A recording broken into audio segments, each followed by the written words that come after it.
পেঁয়াজের দাম থাকার দরকার আছে আপনার 60 টাকা, 60 টাকা 70 টাকা থাকার দরকার আছে। আপনার দেখেন একটা লোক কালকে আমাকে ফোন দিল বাজার বাড়বে, কারণ এই দামে পেঁয়াজ বেচে তো কৃষকের আপনার ভাত জুটবে না। দর্শক বন্ধুরা, এই মুহূর্তে আমি আছি ঢাকা শ্যামবাজারে। বন্ধুরা, আজকে 30শে জুলাই, আজকের পাইকারি বাজার ঢাকা শ্যামবাজারে কেমন চলছে, দেশি পেঁয়াজের দাম, রসুনের দাম, এগুলো আজকে আমরা বন্ধুরা জানিয়ে দেব পুরো ভিডিওতে। বন্ধুরা, তো যে যেখান থেকে আজকে আমাদের ভিডিওটি দেখতেছেন সকলে ভিডিওটি না টেনে পুরোপুরি দেখতে থাকুন। বন্ধুরা, আজকে ঢাকা শ্যামবাজারে সকাল সকাল কেমন চলছে পেঁয়াজের বাজার বিস্তারিত আমরা জানিয়ে দেব। তো হাটের বাজারে যারা আজকে আছেন অবশ্যই জানাবেন যে হাটের বাজারে কেমন চলছে পেঁয়াজের দাম। আসসালামু আলাইকুম ভাইয়া। ওয়ালাইকুম আসসালাম। ভাইয়া কেমন আছেন? আছি আলহামদুলিল্লাহ, ভালো আছেন ভাইয়া? আজকে 30শে জুলাই, মাসের একদম শেষ পর্যায়ে। তো কি খবর বাজারের আজকে? বাজার সকাল থেকে বৃষ্টি আছে, তবে সুবিধা হলে পরে ইনশাআল্লাহ বেচা কিনা হবে। মানে বৃষ্টি তো কমতেছে না, অনেক বৃষ্টি হইতেছে। বৃষ্টি হচ্ছে, কমিয়ে দেবে, হয়তো এখন আছে 1 ঘন্টা পর তো এরকম থাকবে না। বৃষ্টি কমে গেলে ইনশাআল্লাহ আল্লাহর রহমতে বেচা কিনা হবে। হাটেও বাজার একটু ঊর্ধ্বগতি গতকালকে থেকে। আর আপনার আমদানিও খুব কম আছে, আমদানি কম। আজকে বাজারটা কি একটু বাড়তির দিকে মনে হয়? গতকালকে থেকে আজকে একটু বাড়তি যাবে। আজকে সুবিধা হলে এবার বাড়তি যাবে। আজকে বড় বড় পার্টিরা মাল নেবে আজকে। হ্যাঁ, এবং বাজার যদি বাড়তি হয়, বাজার বাড়তির দিকে যাবে একমাত্র কৃষকের হাতে। সেটা হলো যে কৃষক যদি আমদানি কম করে তাহলে কিন্তু বাজার বাড়তি যাবে। একবারে যেন আমদানি না করে, 1 সপ্তাহ আমদানি কম করুক, দেখবেন না যে বাজার আপনার মনে 1000 টাকা দাম বাড়বে। একবারে না করলে তো আপনাদের ঘরে মাল থাকবে না ভাই। কম করতে হবে, একেবারে সীমিত। হ্যাঁ, বেশিও না কমও না, সীমিত আকারে করবে। হয়তো দেখা যাচ্ছে যে একদিন চিন্তা করতেছে দাম আজকে বাড়ছে, আমি 10 মনের জায়গায় 50 মন নেবো, আর একদম চিন্তা করে 50 মনের জায়গায় আমি 100 মন বেচুন। স্বাভাবিক পর্যায়ে যেন বেচে এইভাবে। কারণ এই যে ব্যাপারীরা যারা কেনে তারাও যেন দৃশ্যস্থির মাল কেনে। দেখা যাচ্ছে যে হয়তো আজকে বাজার 1800 টাকা, মানে একটা সাপোজ কিনলো, কেনার পরে দেখা যাচ্ছে 2 দিন পরে বাজার তো যায় 200 কমে। এজন্য স্বাভাবিক পর্যায়ে আস্তে আস্তে যেন বাজারটা বাড়ে। হয়তো দিনে 50 টাকা, 60 টাকা, 40 টাকা এরকম। যদি আপনার 200-300 টাকা দাম বাড়ে তাহলে কিন্তু সে বাজার কিন্তু টেকে না। হ্যাঁ, এটা সবাই যে আমরা কিছুদিন আগে স্বাভাবিক পর্যায়ে বাড়ে, এটাই সবচেয়ে ভালো। আমি তো বলছি 1 সপ্তাহে 500 টাকা বাড়তে, আমি তো একবারে 2 দিনকের কথা বলিনি। এই জন্য আস্তে আস্তে যেন বাজারটা বাড়ে, আস্তে আস্তে বাজার বাড়লে সে বাজারটাও টেকে। এরপরে সামনে মাস পয়লা বাজার, অবশ্যই বাজারটা বাড়ার দরকার। তা না হলে পরে আপনার কৃষক তো অনেক ক্ষতিগ্রস্ত হচ্ছে। তাদের পেঁয়াজ পচে যাচ্ছে, পেঁয়াজ রাখতে পারতেছে না। এই ঘন ঘন বৃষ্টি, এরপরে গরম, অনেকের তো পেঁয়াজ রাখতে পারতেছে না। এই জন্য তাদের একটু দাম পাওয়ার দরকার। যদি তারা দাম না পায় তাহলে তো উৎপাদন করবে না। এই জন্য কৃষক তাদের ন্যায্য দাম পাওয়ার দরকার। কৃষকের যে কোনো পণ্য, শুধু পেঁয়াজ তা না, যে কোনো পণ্য তারা জন্য ন্যায্য দাম পায়, এটাই আমি ব্যবসায়িক হিসাবে আশা করি। আজকে সর্বোচ্চ উপরে কত ভাইয়া বাজার? আজকে আমরা বেচা কেনা করছি যেটা মাথার মাল করে বেশি 44 টাকা। 44 টাকা। নিচে আছে হলে আপনার 40, 41, 42, 43, 44, মানে মালের কোয়ালিটি বুঝে দাম। আর মাল তো এক প্রকার না, বিভিন্ন প্রকার আছে, বিভিন্ন রকম দাম। তবে 10টার পরে জানা যাবে যে হাটের বাজার। ওই আপনার সকালবেলা অনেক হাটেতে বললো যে আমদানি কম, ঠিক আছে আজকে গতকাল। হ্যাঁ, এটা কি বৃষ্টির কারণে না অটোমেটিক? বৃষ্টির কারণে আপনার দাম একটু কমে আসছে বলে তো কৃষক আমদানি কম করতে পারে। একটু কমছে আমদানি। হ্যাঁ, একটু হাটও আমদানি কম। যাদের আছে তারা চিন্তা করতে রাইখা দিয়েছে, সামনে যদি দাম বাড়ে 200 টাকা বাজার যদি বেশি বেচতে পারে সে লাভবান হবে। এই জন্য তবে কৃষকের জন্য সুখবর দিচ্ছে আমাদের মন্ত্রী। হ্যাঁ, কৃষকের জন্য সুখবর, আপনার কৃষক তাদের ন্যায্য দাম পাক, মন্ত্রী সাহেব বলছে, আপনার বাণিজ্য মন্ত্রী। এবং বাইরের থেকে তারা কোনো পেঁয়াজ আমদানি করবে না, 1.5 বছরের ভিতরে একদম 0 কোটায় নিয়ে আসবে। এবং কৃষকের জন্য মিনি কোল্ড-স্টোর এইটা আপনার উদ্যোগ নেছে, হয়তো 2-1 বছরের ভিতরে করে ফেলবে। এটা যদি করে আরো ভালো হবে, তাহলে কৃষক তাদের পেঁয়াজগুলো ঠিক মতো রাখতে পারবে। তারা তো কৃষক তো রাখার মতন তাদের চাং নাই। দেখা যাচ্ছে সিজনে যে পাইছে 500 মন, তার রাখার জায়গা আছে 100 মন, 200 মন। বাদ বাকি মালগুলা সিজনে সে কম দামে বিক্রি করে ফেলে।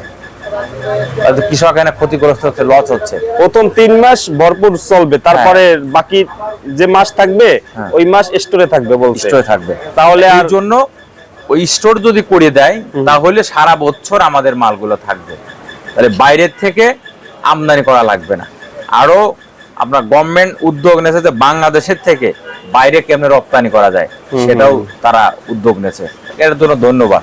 আমদানিটা জিরো কোঠায় আনবে বলছে, আমদানি জিরো কোঠায় নিয়ে আসবে এবং আমাদের দেশের থেকে বাইরে রপ্তানি করবে, এই ব্যবস্থাও সামনে করবে ইনশাল্লাহ। 1-1.5 বছর সময় লাগবে। যে সময় লাগবে, কারণ স্টোর গুলো তো বলছে 2600 কোল্ড স্টোর করবে নাকি, 1100 আর 1500 বলছে। দেখেন এই জন্য এটা একটা ভালো উদ্যোগ। তা এই জন্য কৃষক তাদের ন্যায্য দাম পাক, এটা আমি আশা করি। এবং দেখেন কৃষক তারা মাথার ঘাম পায়ে ফেলে ফসলগুলা করে, তারা যদি ন্যায্য দামটা না পায় আসলে কিন্তু এটা কিন্তু নিজেদের কাছে কিন্তু কষ্ট লাগে। অবশ্যই ভাইয়া, যারা কৃষকের দরদ বোঝে একমাত্র তারাই কিন্তু আপনার বোঝে, বুঝছেন? সবাই তো বোঝে না, না না, ঠিক আছে? এই জন্য কৃষককে মূল্যায়ন করতে হবে। আমাদের দেশের কৃষক হলো মেন, কৃষক হলো দেশের সম্পদ। অবশ্যই কৃষক, এই কৃষকের টাকায় কিন্তু বাংলাদেশ চলে, এই কৃষকের টাকাই কিন্তু আপনার বাংলাদেশে দেখেন সমস্ত জনগণ, সরকারি চাকরিজীবী, হ্যাঁ সবাই কিন্তু এই কৃষকের টাকায় কিন্তু চলে। কৃষকের পণ্য খাইয়ে কিন্তু সবাই কিন্তু বাঁচে। কৃষক যদি আপনার এই পণ্যগুলো না লাগাইতো, না যদি উৎপাদন করতো, আমরা কি খাইতাম? তাহলে বাইরের থেকে আমাদের বিভিন্ন মরিচ বলেন, এই রসুন বলেন, এরপরে লাউ, এরপরে আলু, এরপরে মিষ্টি কুমড়, পটল, গাজর, বেগুন বাইরে থেকে আনতে হতো, আমাদের টাকাকে বাইরে চলে যেত না? অবশ্যই। সবকিছু এই জন্য কৃষক তাদের ন্যায্য দাম পাক, এটা আমি আশা করি। এবং আমাদের প্রাইম মিনিস্টার তো সরকার আপনার কৃষকের পক্ষে তো আছেই, কৃষকের সামনে সারের দাম কেমনে কমা দেওয়া যায় এই ব্যবস্থাটাও করে দেবে। এবং বিভিন্ন জেলা পর্যায়ে যারা আছে, যেমন সারের ডিলার, সারের দোকান, এগুলোও কিন্তু অভিযান চালাবে যে তারা সার দিচ্ছে না কেন, সারের দাম বাড়াচ্ছে কেন? সরকার তো সারের দাম বাড়ায় নাই, সে ভর্তুকি দিয়ে কমাইছে। তারা যদি সিন্ডিকেট করে দামটা বাড়ায় তাহলে কৃষক যাবে কই? এই ডিলার পয়েন্ট গুলাই সমস্যা করে, এইগুলো সব চেঞ্জ করবে, এগুলো সবই চেঞ্জ করবে, চেঞ্জ করার পরে ঠিক হয়ে যাবে, এরকম থাকবে না ইনশাল্লাহ। সামনে পেঁয়াজের সিজন, যে সময় আপনার পেঁয়াজ কৃষক ভাইরা লাগাবে ওই সময় ঠিক হয়ে যাবে, এরকম থাকবে না ওই টাইমে। এই জন্য সারের দাম কম হোক, কৃষকের কথাতে সারের দাম কম হোক, আমাদের পণ্যের দাম কম হোক, আমাদের আপত্তি নাই। সারের দাম বেশি, ওষুধের দাম বেশি, আমরা যে কৃষি উৎপাদন করতে দিয়ে ঔষধগুলা বিভিন্ন যন্ত্রপাতি কিনতে গেলে দাম বেশি, আমাদের পণ্যের দাম আমরা পাবো না কেন? অবশ্যই তাদের পণ্যের পাওয়ার দরকার আছে, তারা ন্যায্য দাম যেন পায় এই ব্যবস্থা যেন সরকার করে দেয়। এবং কৃষক যেন তারা পেঁয়াজটা ঠিক মতো রাখতে পারে, যে জেলায় জেলায় আপনার যে যে এলাকায় পেঁয়াজ আছে, থানা জেলায়, ওই ওই এলাকায় যেন মিনি কোল্ডস্টোর যেন সরকার করে দেয়, যাতে কৃষক যারা আছে তারা রাখতে পারে, সারা বছর সংরক্ষণ করে রাখবে। আমরা তাহলে পেঁয়াজের কোনো ঘাটতি হবে না, কারণ আমাদের তো লাস্টে নভেম্বর ডিসেম্বর 2 মাস পেঁয়াজের শর্ট হয়ে যায়, আমাদের ওই সময় বাইরে থেকে আমদানি করতে হয়। সরকার যদি এই উদ্যোগটা নেয় তাহলে আর বাইরে থেকে কিন্তু আমদানি করা লাগবে না।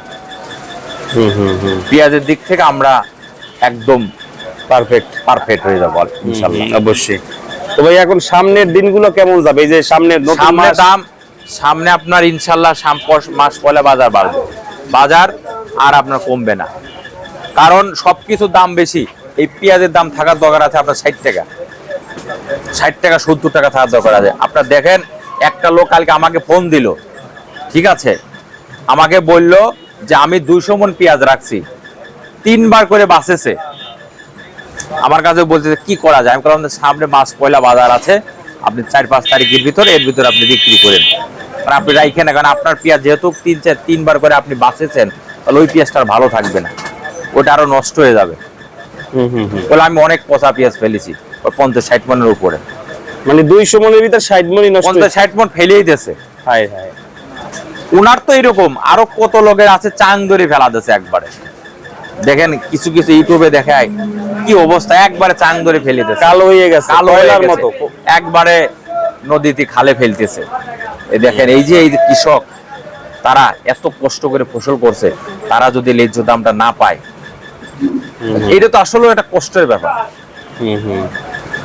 এই যে আপনার পাট গুলা দেখেন, তারা কত কষ্ট করে ধরছে, কাটতেছে, পচাচ্ছে, শুকাচ্ছে, আবার হাটে নিচ্ছে।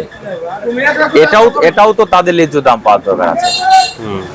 ঠিক আছে, যারা ব্যাপারীরা কিনে আনে তারাও কিন্তু লস, তারা আশা করে কেনে যে কালকে হয়তো 200 টাকা বাড়বে, 5 টাকা বাড়বে, কিন্তু আসলে কিন্তু সেইভাবে কিন্তু বাড়ে না, একদিন বাড়ে 3 দিন কমে যায়। এখন বাজার মনে হয় না ভাইয়া আর কমবে না, বাজার ইনশাল্লাহ কমবে না, কারণ সামনে মাস পয়লা বাজার বাড়বে, সম্ভাবনা বাজার বাড়বে, কারণ এই দামে পেঁয়াজ বেচে তো কৃষকের আপনার ভাত জুটবে না। এরকম দাম যদি কৃষক পায়, সামনে পেঁয়াজও তারা লাগানোর আগ্রহ করবে না। আর আরেকটা কথা, আপনার বাইরের থেকে যেগুলো আমেরিকান কিং, বিভিন্ন হাইব্রিড আছে, এইগুলা কিন্তু আপনার যে কোটার যে বীজগুলা বাইরের থেকে আসে, এর কিন্তু অনেক দাম রাখে। যেমন লাল তীর কিং, আমাদের দেশে যারা কৃষক আছে তারা কিন্তু দেখেন উৎপাদন করছে প্রচুর বীজ। এবছরে ইনশাল্লাহ আমাদের দেশে যে বীজ আছে, যারা কৃষক যারা উৎপাদন করছে, এই বীজই কিন্তু চলবে, এটাই কিন্তু লাগাবে। ওই বাইরের অত দামের বীজ দরকার নাই। এবছরও লাল তীর কিং 1 কেজি বীজ কেন 40,000 45,000 টাকা দিয়ে। এরকম যদি পেঁয়াজের দাম থাকে, তাহলে কৃষক যাবে কই? আর আমাদের দেশের যে বীজগুলা যারা খামারে চাষ করছে, বুঝছেন, এরা আপনার বিক্রি করছে 7,000 8,000 5,000 টাকা, তাহলে এইগুলাই ভালো, বাইরের অত টাকা জিনিসের দরকার নাই। তাহলে কৃষকের আরো কিন্তু খরচ কিন্তু অনেক কমে আসবে। এবং এই বীজটা সামনে কেমনে উৎপাদন করে কৃষক, এটাও কিন্তু আপনার কৃষি মন্ত্রী কিন্তু আপনার উদ্যোগ নিয়েছে, যে যাতে আমাদের দেশের বীজ আমাদের দেশে যাতে এনাফ হয়ে যায়, অন্য রাষ্ট্রেতে যেন না নিয়ে আসা লাগে। এটাও বলছে, তাহলে এটা ভালো একটা উদ্যোগ নেছে, যাতে আমাদের দেশের টাকা দেশে থাকে। একটা দেশ চালাইতে লাগলে পরে দেশের সম্পদ যদি বাইরে চলে যায়, টাকা ডলার, তাহলে কিন্তু দেশ ঘাটতি হয়ে যায়। আমরা তো এমনিতে গরিব দেশ, ক্ষতিগ্রস্ত দেশ। আমাদের দেশের টাকা দেশে থাকলো, কৃষক পয়সা পাইলো, আমাদের সমস্যা কি? আরো আমাদের জন্য ভালো। দেখেন এই যে চায়না, তারা কিন্তু অন্য দেশের থেকে পণ্য নেয় না, তারা আরো বিভিন্ন দেশে কিন্তু রপ্তানি করে। আমরাও যদি এরকম পারি, সরকার যদি ভালো উদ্যোগ নেয়, তাহলে আমরাও ভবিষ্যতে বাইরের রাষ্ট্রে রপ্তানি করতে পারবো। আমাদের দেশে কৃষকের যদি পাশে যদি সরকার থাকে, তাহলে কৃষক অবশ্যই তারা সাফল্য হবে এবং দেশও ভালো হবে। অবশ্যই আমরাও যারা ব্যবসা কাজে আমরাও সাফল্য হব, সবার শেষ ব্যবসা বাণিজ্য চাঙ্গা হবে। অবশ্যই। তো ভাই সর্বশেষ জানতে চাচ্ছি যে আসলে এখন কৃষকের হাতে পেঁয়াজ কেমন আছে ভাইয়া? কৃষকের হাতে পেঁয়াজ আছে, তবে কমে গেছে, 50% আছে, 50% আছে। এখন সামনে আর 1 মাস গেলে পরে বোঝা যাবে কি পরিমাণ আছে, পচার পরে, কারণ অনেক পেঁয়াজ কিন্তু পচে যাচ্ছে। যেভাবে পেঁয়াজ পচছে সেভাবে কিন্তু পেঁয়াজ বেচার দরকার 70 টাকা কেজি, 70 টাকা কেজি, 60 টাকা 70 টাকা কেজি বেচার দরকার। তাহলে কৃষক তারা লাভবান থাকবে। 1 মাস পরে কিন্তু আরো কিন্তু বেশি পচবে। ওই যে বললাম যে তার 200 মাসে 60 মণ পচে গেছে, এরপরে তার মনে নাই 10 কেজি করে, আর 1 মাস পরে তো দেখা যাচ্ছে যে ওই 100 মণও টিকবো না। আবার কিছু কিছু লোকের একবারে সবই পচে দেবো, সম্ভাবনা আছে, সম্ভব। কারণ গরমে তো আপনার পেঁয়াজ ভালো থাকতেছে না, এই জন্য তারা দুটো পয়সা পাক, এটা আমি আশা করি। ঠিক আছে ভাই, আর কৃষক খুশি, দেশ খুশি। কৃষকের মনে কষ্ট দেখেই কিন্তু ভালো থাকতে পারে না। আমি কি আর একজন কি? এজন্য আমরা সবাই কৃষকের সন্তান, কৃষকের জন্য কথা বলবো, ব্যাপারীর জন্য কথা বলবো। কৃষক তাদের ন্যায্য দাম পাক। একটা লোক 50-60 টাকা দিয়ে 1 কেজি পেঁয়াজ কিনে খাবে, তার কিন্তু গায়ে বাঁধবে না। কৃষক খুশি, দেশ খুশি।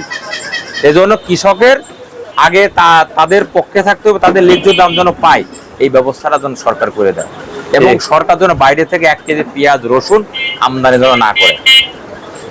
থ্যাংক ইউ ভাইয়া, অসংখ্য ধন্যবাদ। ফোন নাম্বারটা দিয়ে দেন ভাইয়া। আমাদের ঘরের নাম মেসার্স নিউ বাণিজ্যালয়, শ্যামবাজার, ঢাকা। আমার ফোন নাম্বার 01715978036। এই নাম্বার আমার। যদি কোনো কৃষক ব্যাপারে মাল দিতে চান, অবশ্যই আমার লগে যোগাযোগ করবেন, দিতে পারবেন।